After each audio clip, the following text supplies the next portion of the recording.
Hay un versículo en la Biblia que la mayoría de la gente lee sin pensarlo dos veces. Se encuentra en el libro de Lucas, capítulo 16. En este pasaje, Jesús está contando una historia. Él dice: había un hombre rico que se vestía de púrpura y lino fino, y vivía en el lujo cada día. A su puerta yacía un mendigo llamado Lázaro, cubierto de llagas, que anhelaba comer lo que caía de la mesa del rico. Esa única frase te dice todo lo que necesitas saber sobre el mundo en el que vivió Jesús. Porque en la Palestina del siglo I, la distancia entre la mesa del rico y el hambre del pobre no era solo una brecha, era un cañón. Eran dos mundos completamente diferentes, existiendo uno al lado del otro. Uno se ahogaba en comida, mientras que el otro se moría de hambre por las migajas. Lo impactante no es solo lo poco que tenían los pobres, sino lo mucho que poseían los ricos. Es el exceso puro, casi increíble, de lo que comían los ricos mientras la gente que estaba justo fuera de sus puertas se preguntaba si comerían algo. Hoy, vamos a adentrarnos en esos dos mundos. Vamos a sentarnos en esas dos mesas. Y al final, comprenderás por qué Jesús contó esa historia. Y por qué impactó a sus oyentes como un golpe en el pecho. Empecemos con los pobres, porque ahí es donde estaba la mayoría de la gente. En tiempos de Jesús, aproximadamente 9 de cada 10 personas vivían en o cerca de lo que llamaríamos la línea de supervivencia. No había clase media. Eso no es una exageración. Eruditos que estudian la economía del Imperio Romano estiman que alrededor del 90% de la población eran campesinos que vivían en pequeñas aldeas, trabajaban la tierra y entregaban una enorme porción de todo lo que cultivaban a alguien superior a ellos. Un terrateniente, un recaudador de impuestos, un rey o la propia Roma. No eran gente perezosa, eran familias que trabajaban desde antes del amanecer hasta después del anochecer todos los días en los campos, en los huertos y en los viñedos. Trabajaban con sus manos, sus espaldas y todo su cuerpo. Después de todo ese trabajo, después de toda una temporada de siembra, cosecha, molienda y prensado, apenas les quedaba lo suficiente para sobrevivir. Entonces, ¿qué comían? Pan. Esa es la respuesta corta. El pan lo era todo. Los eruditos estiman que el pan constituía del 50 al 75% de la alimentación diaria de una persona promedio. Este no era el pan suave, blanco y esponjoso que compramos en la tienda. Este era pan denso, oscuro y pesado hecho de cebada, el cereal más barato disponible. El trigo era mejor, más ligero y más sabroso, pero el trigo era caro. El pan de trigo era para la gente que tenía dinero. El pan de cebada era para todos los demás, y todos los demás era casi todo el mundo. El pan era tosco y áspero. Si lo mordías, podías sentir los pequeños trozos de piedra del proceso de molienda entre tus dientes. Se cocinaba en un horno de arcilla llamado tabún, una cúpula de barro endurecido calentada con estiércol seco de animal y ramas. Las mujeres de la casa se levantaban antes del amanecer para moler el grano a mano en una piedra, mezclarlo con agua y un poco de sal, aplanarlo en forma de tortas y pegarlo en las paredes calientes del horno. Eso era el desayuno, eso era el almuerzo, eso era la cena. Si la familia tenía suerte, si la cosecha había sido decente, si los impuestos no se habían llevado demasiado, y si nadie estaba enfermo, podría haber algo para acompañar el pan. Quizás un puñado de aceitunas, un pequeño tazón de estofado de lentejas, algunas hierbas silvestres recogidas de la ladera, o quizás un trozo de higo seco o unos dátiles. Pero la carne casi nunca estaba en el menú. La carne era un lujo raro para la gente común. Una familia campesina podría comer carne solo unas pocas veces al año durante una fiesta religiosa, o si un animal era sacrificado en el templo y se compartían las porciones. En un día normal, la respuesta era no. No había carnicería en el pueblo ni refrigeración. Los animales eran demasiado valiosos para matarlos por comida. Una cabra daba leche, un burro llevaba cargas, y un buey tiraba del arado. No te comías tus herramientas. La Mishnah, el antiguo texto legal judío, incluso discute qué sucede cuando alguien encuentra un trozo de carne tirado en la calle. La regla dice, lo que se encuentra, se queda, porque la gente era tan pobre que comía carne recogida del suelo. Carne que probablemente no estaba fresca, carne que en nuestro mundo desecharíamos sin pensarlo 2 veces. Pero en su mundo, era demasiado valiosa para desperdiciarla. ¿Y el vino? Las esposas de los pobres no bebían vino. Eso no es una opinión. Es una cita directa de la Tosefta, otro antiguo texto judío. El vino era para hombres, e incluso entonces, solo para hombres que podían permitírselo. Las mujeres pobres bebían agua, y el agua no siempre estaba limpia. Esa era la vida diaria de los pobres en tiempos de Jesús. Pan de cebada, lentejas, aceitunas si tenías suerte, verduras silvestres si sabías dónde buscar, agua de un pozo o una cisterna, y la ansiedad constante y aplastante de preguntarse si habría suficiente mañana. Ahora, crucemos la calle. Dejemos la casa de adobe con el suelo de tierra y la única habitación donde toda la familia duerme junta en esteras. Pasemos la puerta, pasemos la muralla y entremos en el mundo de los ricos. Lo primero que debes entender es esto. En tiempos de Jesús, los ricos no solo comían mejor que los pobres, comían en un universo completamente diferente. La brecha entre la mesa de un campesino y el banquete de un hombre rico era más amplia que la brecha entre una comida rápida y el restaurante más caro del mundo hoy en día. No era una diferencia de grado, era una diferencia de tipo. Los ricos en la Palestina del siglo I, la familia herodiana, los sumos sacerdotes, los grandes terratenientes y los funcionarios romanos, vivían como reyes porque algunos de ellos eran reyes. Hablemos de Herodes. Herodes, el Grande, el mismo Herodes que era rey cuando nació Jesús, construyó palacios que harían ruborizar a un multimillonario moderno.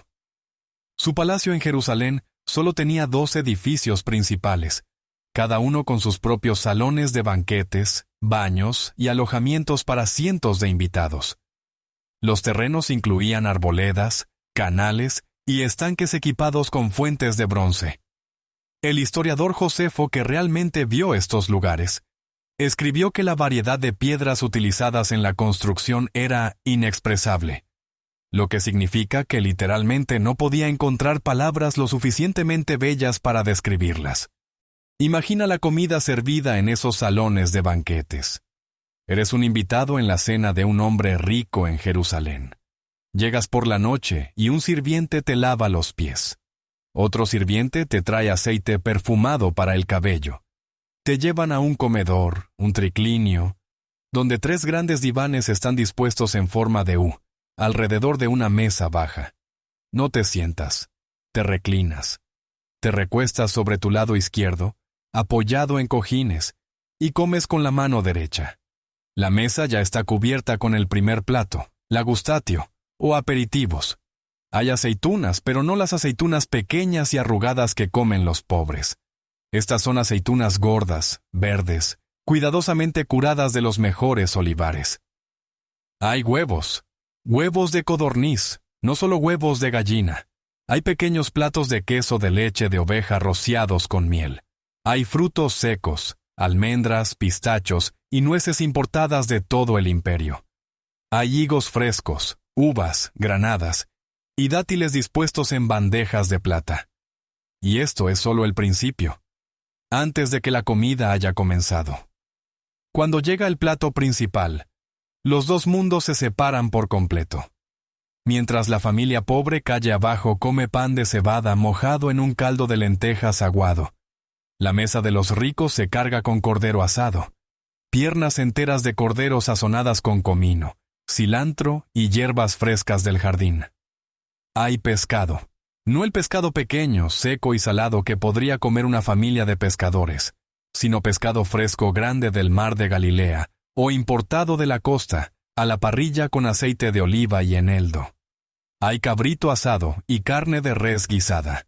lo cual era raro, caro y un verdadero lujo. Incluso hay salchichas hechas de cerdo, sazonadas con pimienta y piñones. Los ricos comían carne regularmente, los pobres casi nunca. Ese simple hecho te dice más sobre el mundo de Jesús que 100 sermones. El pan en la mesa de los ricos era blanco, hecho de la harina de trigo más fina, tamizada una y otra vez hasta que era suave y ligero. Se horneaba pan blanco para la élite, pan más oscuro para la clase media, y el pan más oscuro para los pobres. El color de tu pan le decía al mundo exactamente quién eras. Pero la comida era solo una parte. Los ricos también tenían especias. En el mundo antiguo, las especias no eran solo sabor, eran dinero, estatus y poder. La pimienta se importaba de la India. La canela venía del lejano oriente. El azafrán, la especia más cara del mundo entonces y ahora, se usaba para dar color y sabor a los platos en las mesas más finas. Una sola pizca de azafrán costaba más de lo que una familia pobre gastaba en comida en una semana. Los pobres sazonaban su comida con sal, si la tenían, y quizás algunas hierbas silvestres como eneldo, comino o semillas de mostaza que crecían cerca y no costaban nada. Los ricos sazonaban su comida con el mundo entero. Luego estaba el vino. En el banquete de un hombre rico, el vino fluía toda la noche. No cualquier vino, sino vino añejo, vino de reserva y vino de regiones específicas, almacenado en tinajas de arcilla durante años, a veces décadas. Los romanos estaban obsesionados con el vino de la misma manera que algunas personas hoy están obsesionadas con la alta cocina. Tenían favoritos y clasificaciones, debatiendo qué viñedo producía las mejores uvas. El vino se mezclaba con agua, ya que beberlo puro se consideraba bárbaro, pero seguía siendo fuerte, rico y abundante.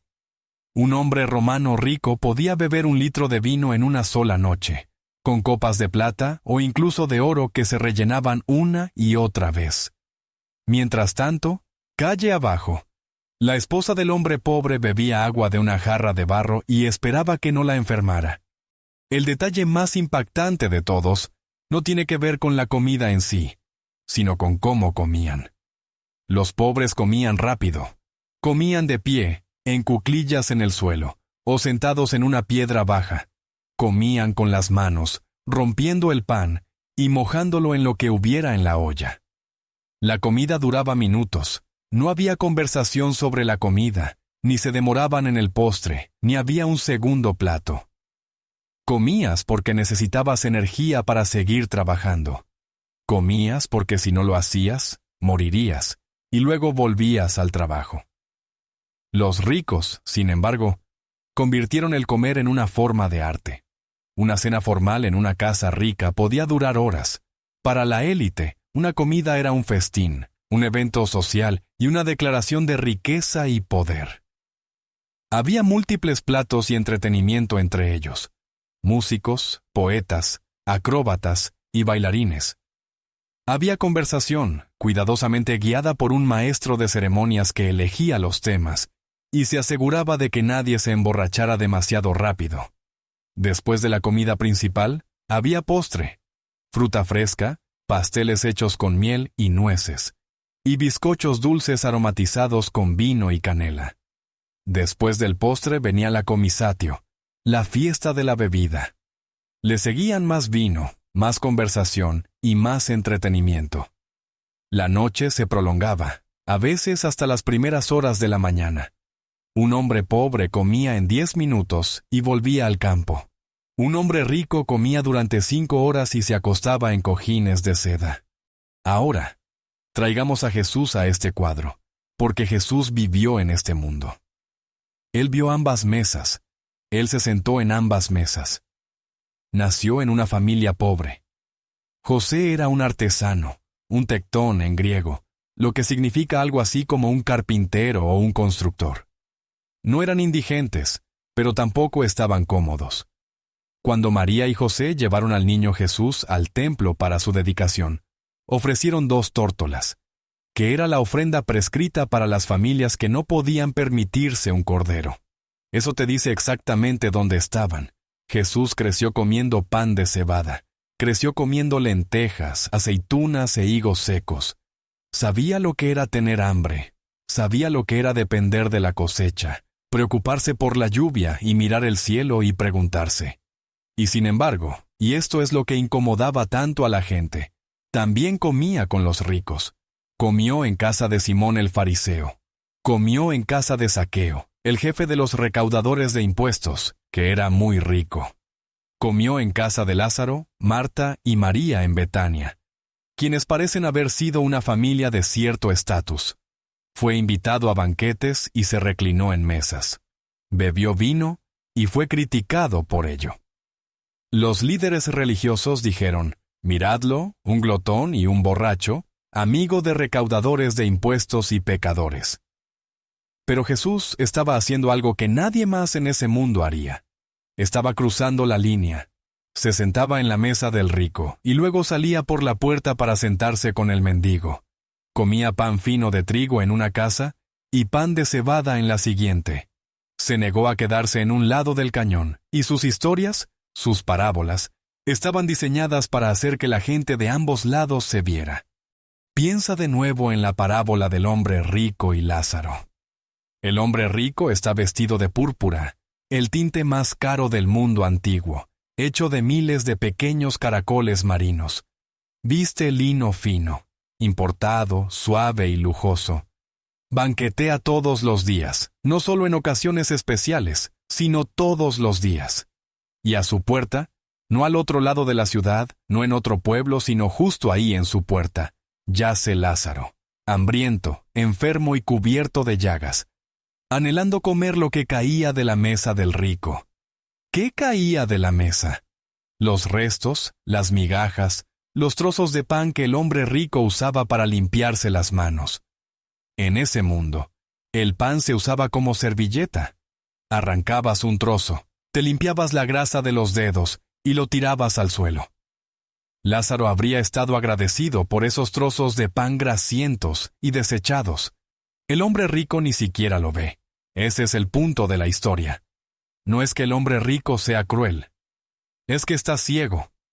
Tiene tanta comida, tanto vino y tanto confort, que ha perdido la capacidad de ver al hombre que yace en su propia puerta. Cuando ambos hombres mueren, el hombre rico va al tormento, y Lázaro va a los brazos de Abraham.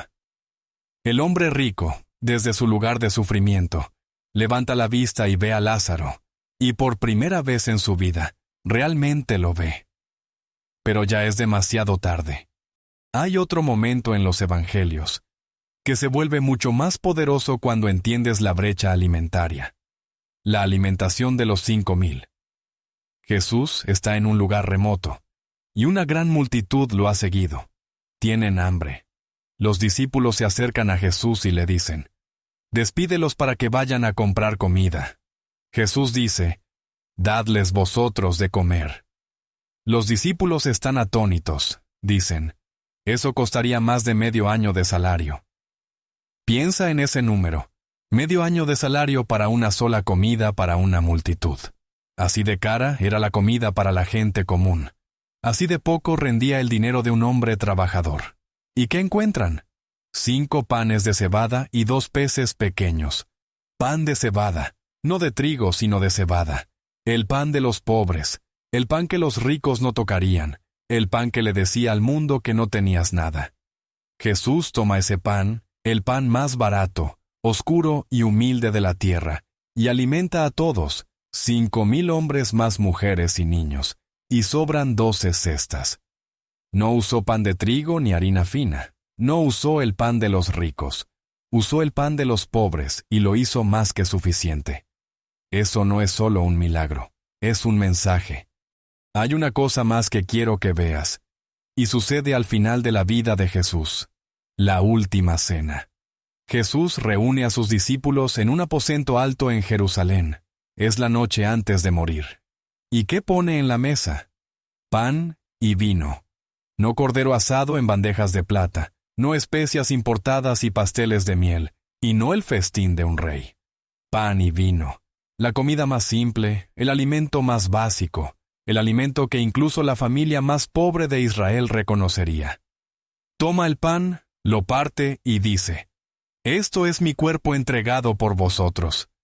Toma la copa de vino y dice: «Esto es mi sangre derramada por vosotros». Eligió la comida de la gente común. Eligió la comida que todos podían compartir. No el banquete de Herodes con sus copas de oro, pavos reales asados, entretenimiento y exceso, sino pan. Pan simple, partido y compartido. Porque así era Él. No era el Dios del salón de banquetes, era el Dios del pan de cebada. No era el Dios de la gente que tenía demasiado. Era el Dios de la gente que nunca tuvo suficiente. 2000 años después, cuando la gente de todo el mundo se reúne para recordarlo, no ponen una mesa con plata y oro. Parten el pan, vierten el vino, comparten la comida más simple de la tierra. En ese momento, el cañón entre la mesa del rico y el hambre del pobre finalmente se cierra, porque en la mesa de Jesús solo hay un tipo de pan y todos son bienvenidos a comer.